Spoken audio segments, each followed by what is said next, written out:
ఇప్పుడు జనాలకి నేనేం సమాధానం చెప్పాలి? మాట్లాడవేంటి? చెప్పు.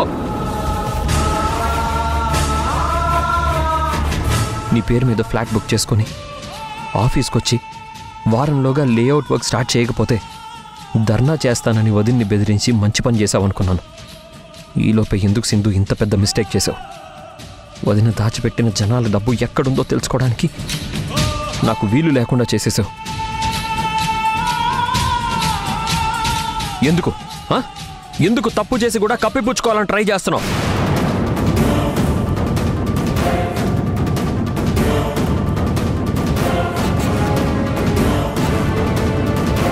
ఆపు యష్. మీ ప్రాజెక్టులో తప్పులు పెట్టుకొని సింధూని అంటావేంటి?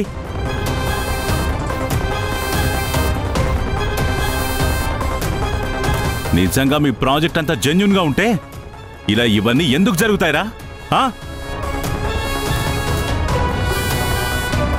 అమ్మో, ఈ ముసలుడు ప్రతిసారి సింధుని సపోర్ట్ చేస్తాడు.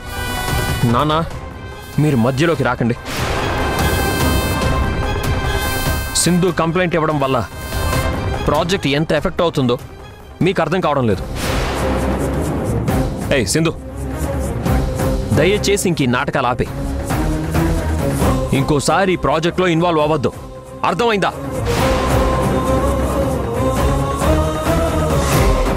యష్, అసలు నీ దగ్గర నాటకాలు ఆడుతుంది ఎవరో నీకు తెలియడం లేదురా.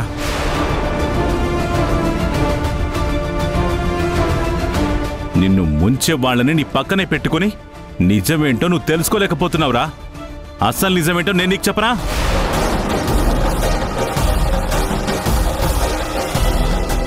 అమ్మో, ఆవేశంలో మావయ్య నిజాలు చెప్తే ప్రాబ్లం అవుతుంది. మావయ్య, మావయ్య, దయచేసి మీరు ఆగండి. మధ్యలో మీరు అడ్డు రాకండి. మీ అబ్బాయి నన్ను ఏమనాలనుకుంటున్నాడో అన్నివ్వండి. ఫస్ట్ నుంచి నేను చెప్తూనే ఉన్నాను, ఈ ప్రాజెక్టే కరెక్ట్ కాదు, అంత ఫేక్ అని. అయినా నువ్వు నా మాట వినలేదు యష్. ఇప్పుడు కార్పొరేషన్ ఆఫీసర్ వచ్చి ల్యాండ్ సీజ్ చేసినా ఇంకా నువ్వు నమ్మడం లేదు. ఇంకా నిన్ను ఎలా నమ్మించాలి యష్? ఎలా నమ్మించాలి? చూడు సింధు, నా ప్రాజెక్ట్ పొజిషన్ ఏంటో నాకు తెలుసు. దాని గురించి నువ్వే నాకు చెప్పక్కర్లేదు. చూడు, నువ్వు ఒక ఫ్లాట్ బుక్ చేసుకున్నావు కదా, అది కట్టించి ఇచ్చే బాధ్యత నాది. అంతేగాని నువ్వు ఇందులో ఇన్వాల్వ్ అవ్వద్దు, అర్థమైందా? మరిది గారు, నేను ఇంకొక మాట చెప్తాను. సింధు, నువ్వు కట్టిన అమౌంట్కి డబుల్ అమౌంట్ కానీ ట్రిపుల్ అమౌంట్ కానీ మా మరిది గారు ఇచ్చేస్తారు. ఇంకొకసారి ఇలా ఇన్వాల్వ్ అయితే నేనేం చేస్తానో నాకే తెలీదు.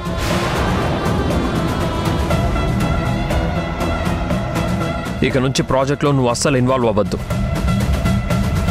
లేదు నేను ఇలాగే చేస్తాను అంటావా? నువ్వు ఇంట్లో ఉండడానికి కారణం పిల్లలే కదా. పిల్లల్ని తీసుకొని నువ్వు వెళ్ళిపోవాల్సి ఉంటుంది.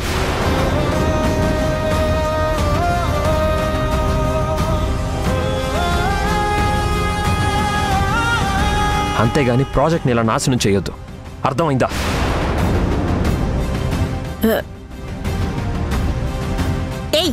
ఏం మాట్లాడుతున్నావురా యష్? పిల్లల్ని తీసుకొని సింధు వెళ్ళిపోవడం ఏంటి అసలా?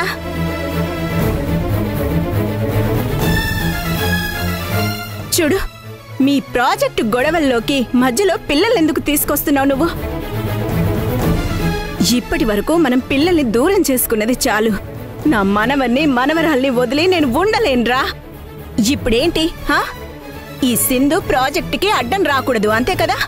ఇక రాదు. దాన్ని నేను దారిలో పెడతాను.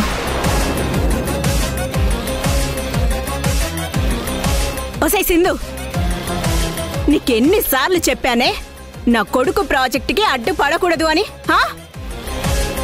చూడు, ఇప్పుడు నువ్వు చేసిన ఈ పని వల్ల నా మనవడు నా మనవరాలు నాకు దూరం అయ్యే పరిస్థితి వచ్చింది. ఇంకోసారి ఇలా చేస్తే నీ ప్రాణం తీస్తాను, అర్థమైందా?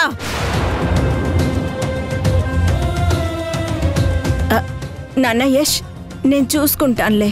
నువ్వు లేనిపో నిర్ణయాలు తీసుకొని పిల్లల్ని ఇంటి నుంచి దూరం చెయ్యొద్దు. ఏ సింధు, అర్థమైందా?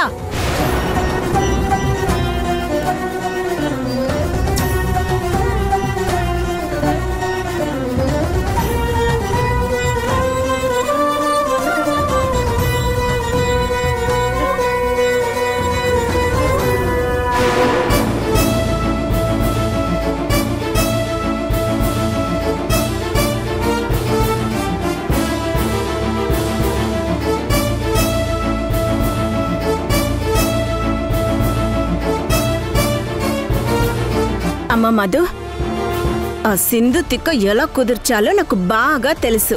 నేను చూసుకుంటాను. నువ్వేం కంగారు పడకమ్మా. వెళ్ళు వెళ్ళు, రెస్ట్ తీసుకోపో.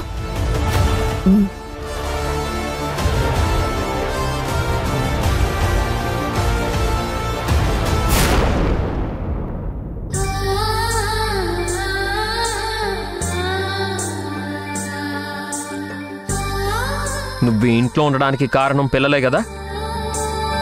పిల్లల్ని తీసుకుని నువ్వు వెళ్ళిపోవాల్సి ఉంటుంది. అంతేగాని ప్రాజెక్ట్ని ఇలా నాశనం చేయొద్దు. అర్థమైందా?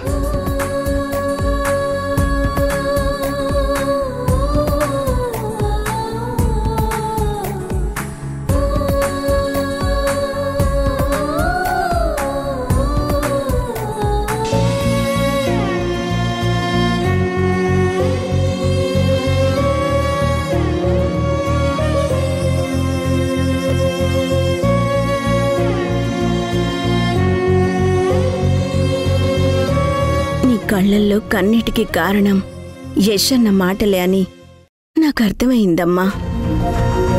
వాడి సంగతి నీకు తెలిసిందే కదా. ఆవేశంలో ఏదో నోరు జారాడు.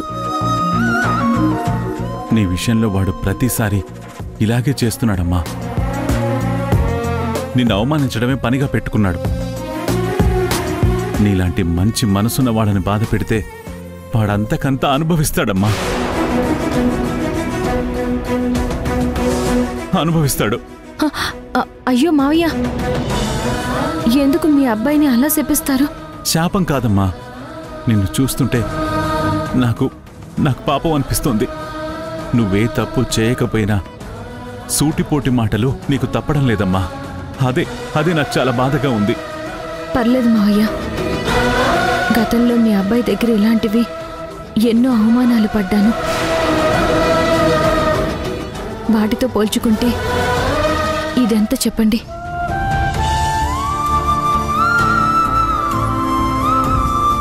అత్తయ్య, ఇంతకు ముందు మీరు నాతో అన్నారు కదా, మధు గురించి యష్కి నిజం తెలిసినా కూడా తెలియనట్టు నటిస్తున్నాడు అని.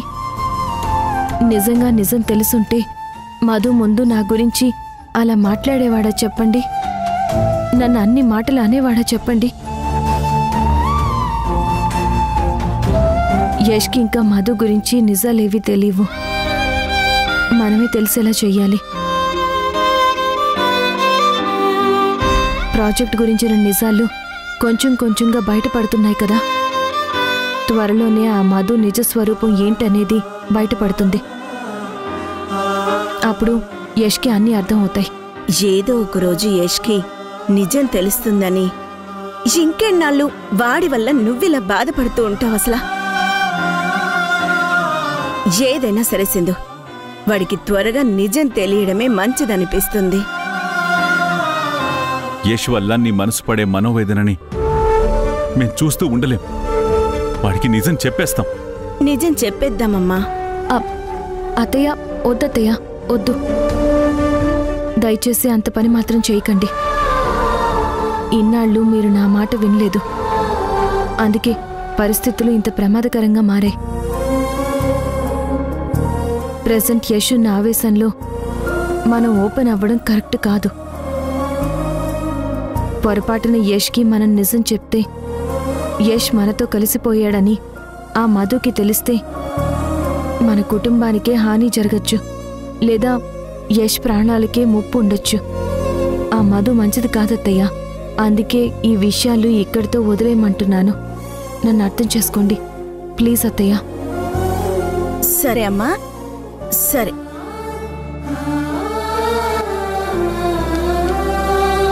అలాగే సింధు, నువ్వు వెళ్ళి రెస్ట్ తీసుకో. రామ్మా.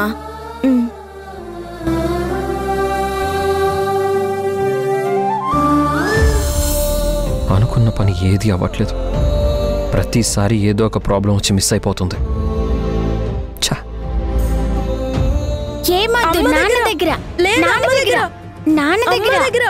నేను పెద్దవాడిని, నువ్వు నా మాట వినాలి. చిన్నదాన్ని, నువ్వే నా మాట వినాలి.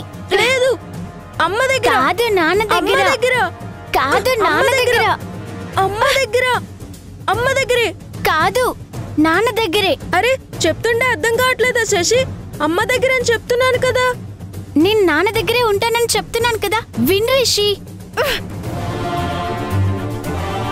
అమ్మ దగ్గర, నాన్న దగ్గర, నాన్న దగ్గరే, అమ్మ దగ్గరే, నాన్న దగ్గర. చెప్తే నేనెందుకు వినాలి?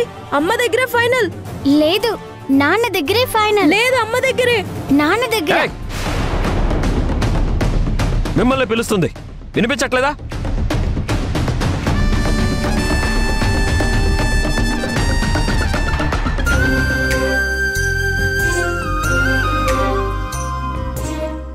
ఎందుకు ఇద్దరు గొడవ పడుతున్నారు?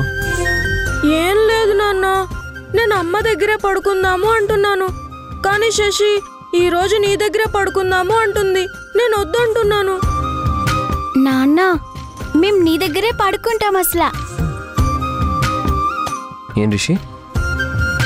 సరే నాన్న, నీ దగ్గరే పడుకుంటాం. రిషి రా. నాన్న, మాకేదైనా మంచి కథ చెప్పవా? చెప్పు నాన్న. కథ కాదు, ఒక మంచి మాట చెప్తాను. ఆ మాటను మీరిద్దరూ లైఫ్లో మర్చిపోకుండా గుర్తుపెట్టుకోవాలి. ఏం మాట నాన్న అది? మీ ఇద్దరు సొంత అన్నా చెల్లెళ్ళు. మీ ఇద్దరి రక్తం ఒక్కటే. సొంత అన్నదమ్ములే ఒకరినొకరు మోసం చేసుకునే రోజులివి. మీరు మాత్రం ఎప్పటికీ అలా అవ్వకూడదు. ఎంత బాధ కలిగినా, ఎన్ని కష్టాలొచ్చినా ఒకరినొకరు సపోర్ట్ చేసుకుంటూ ఉండాలి. లైఫ్ లాంగ్ ఇద్దరూ కలిసే ఉండాలి. ఎంత పెద్ద ప్రాబ్లం వచ్చినా సరే మీరు ఆ ప్రాబ్లంతో ఫైట్ చేయాలి, కానీ మీలో మీరు అస్సలు గొడవ పడకూడదు. ఏమైంది నాన్న? ఎందుకు నాన్న బాధపడుతున్నారు? అబే ఏం లేదమ్మా, కంట్లో నలకబడింది అంతే. మీరు అమ్మ ఉండగా మేమెందుకు గొడవ పడతాం నాన్న? మీరు మా స్ట్రెంగ్త్ నాన్న. మీరు మాతో ఉన్నంత వరకు నేను శశి హ్యాపీగా కలిసే ఉంటాం. మాకేం కాదు నాన్న, బాధపడకండి. నాకు మీతో కలిసి ఉండాలని ఉంది, కానీ ఎప్పుడు ఏం జరుగుతుందో అర్థం కావడం లేదు. అనుకున్న టైంకి మీ పెద్దమ్మ దాచిపెట్టిన డబ్బంతా బయటికి తీసి ప్రాజెక్ట్ పూర్తి చేయలేకపోతే నేను జైలుకి వెళ్ళక తప్పదు. ఒకవేళ అదే జరిగితే మీ ఫ్యూచర్ ఏమవుతుందోనని భయంగా ఉంది. ఈ ప్రాబ్లం నుండి బయటపడడం ఎలానో తెలియడం లేదు. నా టెన్షన్ వల్ల అనవసరంగా మీ అమ్మని అనరాని మాటలు అనాల్సి వస్తుంది. మీ పెద్దమ్మ దాచిన డబ్బు బయటికి తీసుకురావాలనే నా ప్రయత్నం నేను చేస్తుంటే మీ అమ్మ తెలియకుండా అడ్డుపడుతుందని ఆ కోపంలో మీ అమ్మని తిట్టేస్తున్నాను. ఇప్పుడు ఆ డబ్బు ఎలాగైనా బయటికి తీసుకురావాలి. ఎలా? ఏ దారి కనిపించట్లేదే.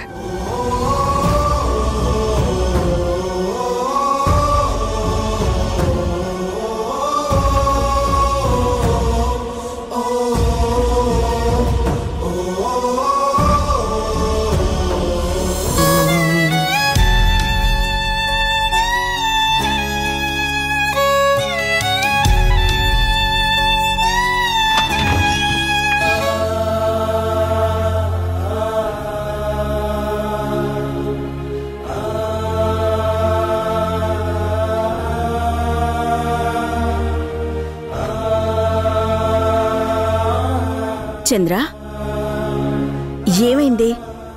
ఏం ఆలోచిస్తున్నావు? సింధు యష్ల జీవితం గురించి దాము. నువ్వే చూస్తున్నావుగా, మన వాడి వల్ల పాపం సింధు ఎన్ని బాధలు అనుభవిస్తుందో. ఆ మధు బారి నుంచి మన కుటుంబాన్ని, యష్ ప్రాజెక్ట్ని కాపాడాలని సింధు విశ్వ ప్రయత్నం చేస్తుంటే వాడేమో ప్రతి దానికి సింధునే టార్గెట్ చేసి తిడుతున్నాడు దాము. మన కళ్ళ ముందే సింధు యష్ల జీవితం ఇలా అయిపోతుంటే నేను చూస్తూ ఉండలేకపోతున్నాను దాము, చూస్తూ ఉండలేకపోతున్నాను. ఏమైనా సరే యష్కి నిజం తెలియాలి. అప్పుడే ఇంట్లో ప్రాజెక్ట్లో జరుగుతున్న వాటికి ఒక సొల్యూషన్ దొరుకుతుంది. యష్కి నిజం తెలియనంత వరకు వాడు సింధు మనసుని బాధ పెడుతూనే ఉంటాడు. మనం ఏం చేసినా, ఎంత ఎదురు చూసినా వాళ్ళు ఎప్పటికీ ఒకటి కాలేరుదాము. మనం ఇలా చూస్తూ కూర్చుంటే మన నిర్లక్ష్యం కారణంగా వాళ్ల మధ్య ఇంకా దూరాన్ని పెంచిన వాళ్ళమవుతాం. అందుకే యష్కి నిజం చెప్పేస్తే మంచిదని నేను అనుకుంటున్నాను దాము. సింధు ఏమంటుందో విన్నావు కదా. ఇప్పుడు తన మాట కాదు అని మన యష్కి నిజం చెప్పే ప్రయత్నం చేస్తే అది సింధుకి తెలిస్తే తను ఎంత బాధపడుతుంది. తెలిసి తెలిసి నా కోడల్ని నేను బాధ పెడతానా చెప్పు. ఎంత కష్టమైనా నష్టమైనా కొంతకాలం ఓపిక పట్టమని చెప్పింది కదా. ఆగుదాం చంద్ర. అయ్యో దాము, నీకు అర్థం కావడం లేదు. సింధు యష్లు వేరువేరుగా ఉన్నంత వరకు మనింటి పరిస్థితులు ఇలాగే ఉంటాయి. వాళ్ళిద్దరూ కలిస్తేనే ఆ మధుకి చెక్ పెట్టగలరు. అదే నేను ఆలోచిస్తున్నాను. సింధు యష్లు కలవాలని నాకు మనసులో చాలా ఉంది చంద్ర. మళ్ళీ నేను తొందరపడి ఏదైనా చేస్తే నా చిన్న కోడలు నాకు దూరం అవుతుందేమోనన్న భయం నన్ను ఆపుతుంది చంద్ర. అందుకే వాళ్ళు నా కోడల్ని తిడుతున్నా ఏమంటున్నా సరే ఇష్టం లేకపోయినా ఇష్టంగా ఆ బాధను భరిస్తున్నాను చంద్ర, భరిస్తున్నాను.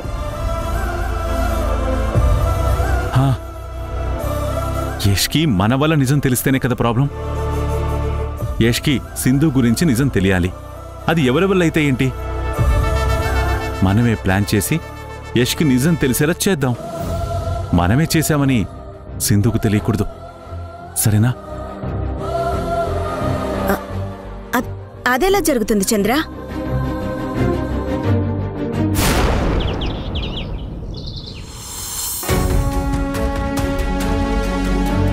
ల్యాండ్ సీజ్లో ఉంది కాబట్టి లేఅవుట్ అని, ప్రాజెక్ట్ వర్క్ అని చెప్పి వదిన దాచిన డబ్బుని బయటికి రప్పించలేం. ఇంకేదైనా ప్లాన్ వేసి ఆ డబ్బు ఎక్కడుందో తెలుసుకోవాలి.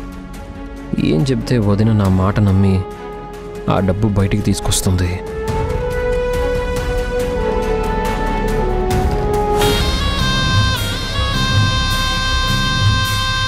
ఎలాగైనా యష్ మళ్ళీ లేఅవుట్, ప్రాజెక్ట్ వర్క్, డబ్బులు అంటూ వాటి గురించి మాట్లాడకుండా చేయాలి.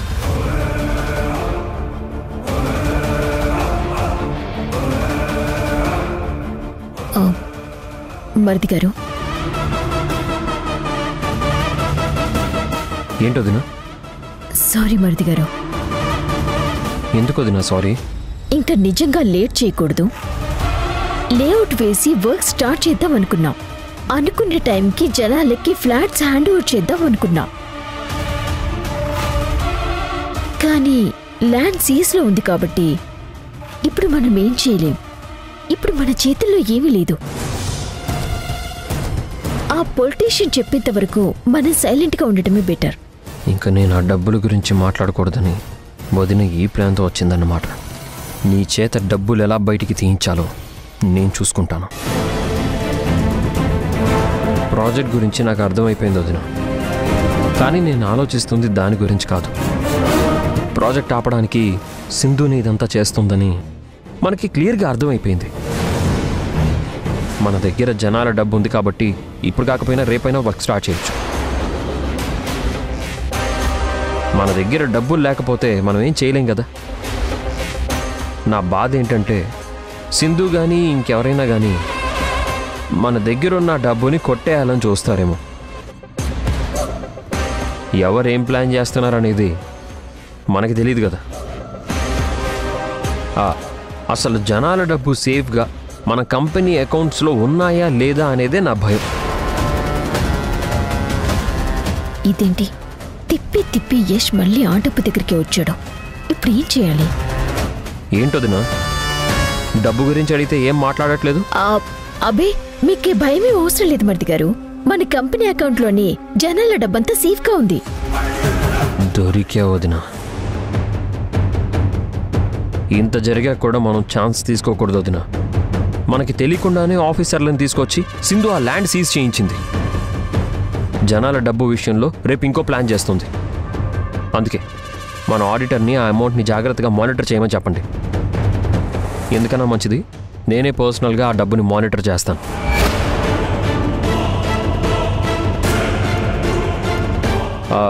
ఎంతున్నాయి, వాటిని ఏం చేయాలనేది వాటి యాక్సెస్ నాకు ఇవ్వండి వదినా. మీకు ఎలాంటి ఇబ్బంది లేకపోతేనే. ఇదేంటి అకౌంట్లో అమౌంట్ యష్ మానిటర్ చేస్తానంటున్నాడు. ఆ అకౌంట్లో అమౌంట్ చూపించాలి అంటే ఇప్పుడు ఆ దాచిన డబ్బు మొత్తం నేను కంపెనీ అకౌంట్లో వేసి తీరాలి. అనవసరంగా వచ్చి యష్ని కదిలించి ఇరుక్కుపోయానుగా. ఎన్ని రోజులు యష్ నాకు రివర్స్ అవ్వకూడదని ఆలోచించి నీ విషయంలో చూసి చూడనట్టుగా సైలెంట్గా ఉన్నాను సింధు. ఇంకా ఓపిక పట్టడం నా వల్ల కాదు. ఈ రాత్రికి సింధు అడ్డు తొలగించుకోవాలి. నా పగ, నా ఆశయం ఇవన్నీ నీ వల్ల ఇబ్బందుల్లో పడి ప్రమాదం వచ్చింది సింధు.